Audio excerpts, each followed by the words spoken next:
Bienvenue à l'émission Chasse-tu.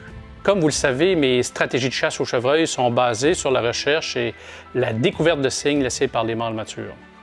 Cette semaine, je vous emmène au Nouveau-Brunswick, plus précisément en décembre 2016, alors que je prospectais pour valider un nouveau territoire de chasse.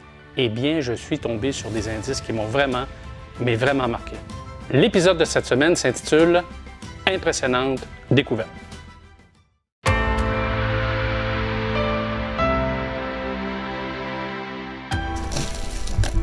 J'ai dit à Yannick, un territoire à prospecter, tu viendrais-tu? Aucun problème. On est quoi le 10-12 décembre? 13. 13 décembre. On est tombé dans un secteur là, que on a come out à l'année prochaine. Là, c'est des gros signes de chevreuil qu'on n'a pas vu ni l'un ni l'autre depuis jamais finalement. Un super de gros gratté ici, là. Le gars, la trace du bas qui après ça, là. C'est... ça se peut pas, là. Regardez celui de là-bas, là. Ben, il y a un autre type, là. Plus petit. Regardez lui, là. Regarde, c'est de là, à là, là. C'est des traces de même, c'est envolé, c'est...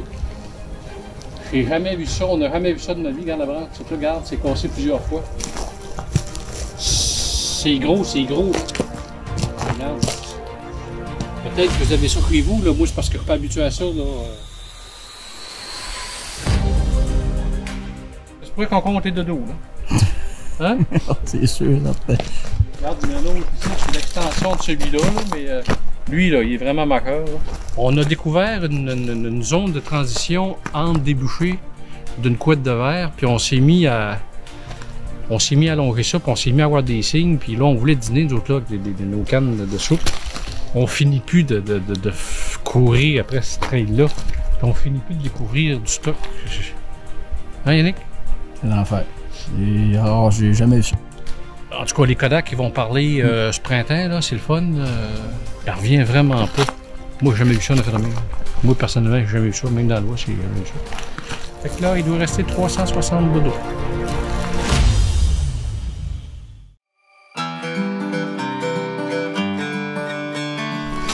Incroyable. L'ouvrage qui après ça, les castors, là.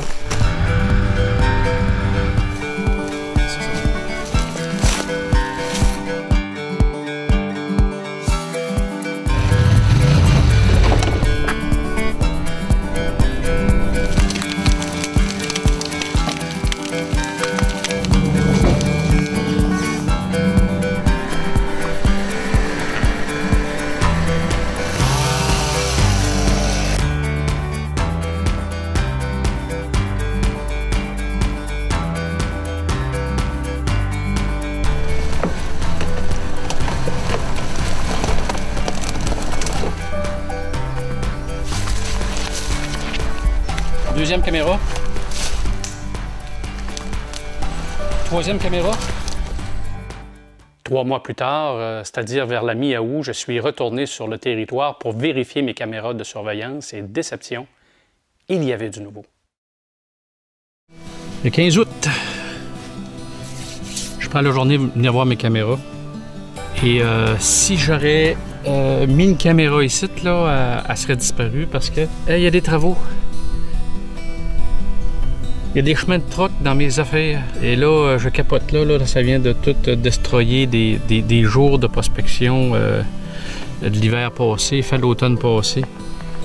Ce printemps avec Yannick, je suis venu ici 3-4 fois. Et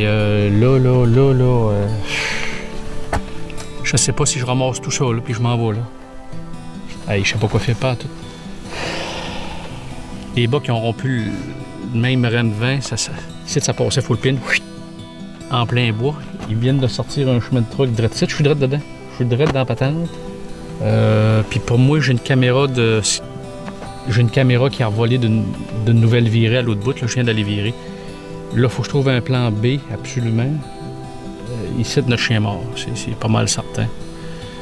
Impossible de chasser là-dedans, puis au travers des trucks qui vont venir virer, puis tout ça. Ouf.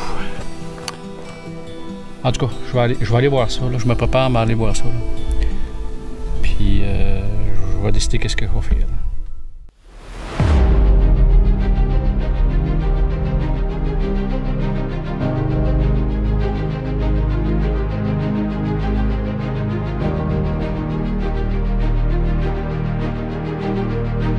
sais c'est quoi qui fait ces frottés-là. Là. Oh, les tabarouettes!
Que je parle à des gars, ça veut dire que je suis peut-être bien niaiseux, c'est pas ça. L'idée, c'est que moi, à Miaou, les bocs d'un top, essayer de mettre de l'odeur, gratter à terre, je n'ai jamais vu ça de ma vie. Ils frottent dans la table, direct au-dessus d'un gratté, ils piochent à terre.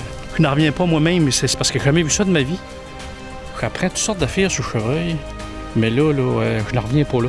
J'apprends pas ça à la TV, j'apprends pas ça dans les livres, j'apprends ça. D'une vie, il n'arrive des affaires de chasseurs, là, mais là, je suis à côté, là, je n'en reviens pas. Il y avait l'air de laisser de l'odeur là-dedans, là, tu sais. Puis il grattait à terre. Hey, je rêve pas en couleur, là. Mais c'est la première fois là, que je vois une affaire de même dans ces dates-ci. Tu sais, là, si on serait le 15 octobre, là, je comprendrais tout, là. Ça pouvait pas être autrement que des gros racks de même pour faire les grattés que j'ai vus et des frottés que j'ai vus. Ça pouvait pas être autre chose que ça, mais je le croyais pas. Trop d'émotions pour une journée, là. J'étais extrêmement déçu d'être obligé de quitter ce nouveau territoire de chasse. J'y avais mis beaucoup de temps et d'énergie à prospecter pour ensuite m'apercevoir que mon nouveau territoire se situait en plein milieu de travaux forestiers. D'un autre côté, c'était la première fois que je voyais sur mes caméras à moi deux beaux bocs matures grattés si tôt en saison et laisser leur odeur sur les branches à l'aide de leurs glandes préorbitales, alors que leur panache est encore en velours. Un comportement que les chasseurs sont habitués de voir à partir d'octobre. Vous avez certainement compris que pour chasser le chevreuil en plein milieu forestier, il est primordial pour moi de trouver des indices majeurs tels que des grattés et des frottés. Pour mieux comprendre pourquoi, examinons le rôle de chacun de plus près.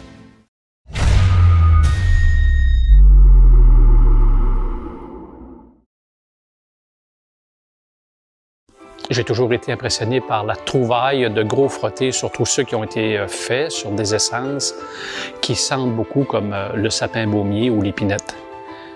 Je suis surexcité lorsque je trouve l'auteur des frottés que j'ai trouvés. Bien que les gros mâles frottent de petits arbres, reste que l'hypothèse gros tronc égale gros mâle ne s'avère pas totalement faux. Et lorsque je prends sur le vif les efforts déployés pour mettre leur panache à l'épreuve sur un gros tronc d'arbre et les voir déposer leurs marqueurs chimiques, je suis complètement en extase devant ce rituel hiérarchique.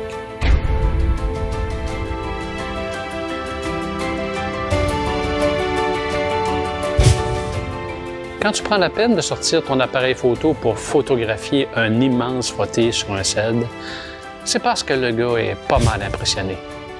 Il y a de quoi être excité car la découverte de frottage dans votre secteur de chasse confirme la présence de un ou de plusieurs mâles dans le coin.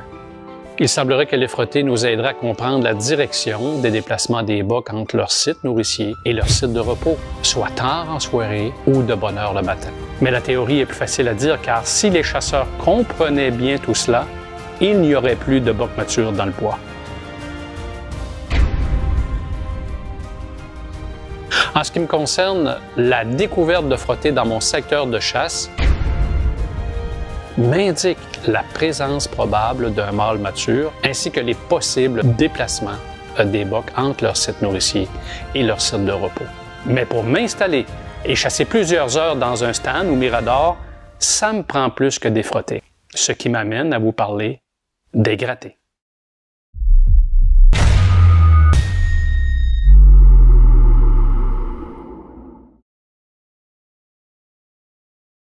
La découverte de grattage majeur dans notre territoire de chasse demeure toujours un moment très excitant.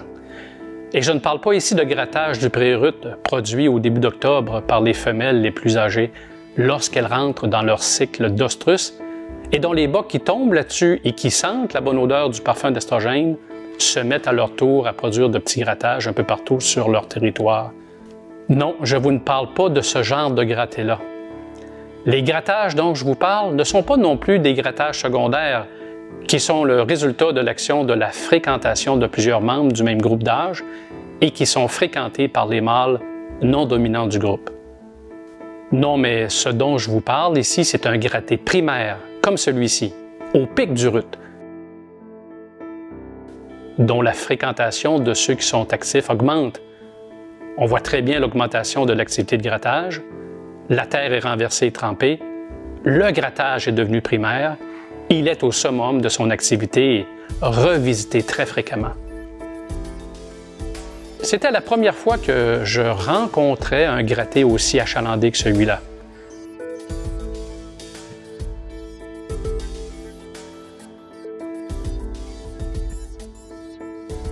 Selon certains spécialistes, les grattages constituent un des outils de communication les plus importants. Ils montrent au boc des alentours qui est le dominant et aux femelles qu'un mâle des alentours va repasser dans le coin. Les grattages renferment des odeurs signifiant qu'un mâle revendique les lieux, même s'il ne peut être présent physiquement.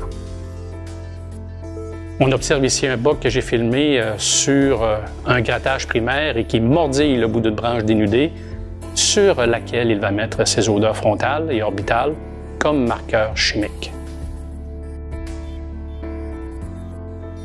Ici, on voit très bien le rituel de boc à palette que j'ai filmé il y a une couple d'années, alors que ce boc-là est en train de gratter le sol pour enlever les brindilles, les petites branches, les feuilles, pour que la terre soit dénudée, et il va s'approcher pour uriner dedans.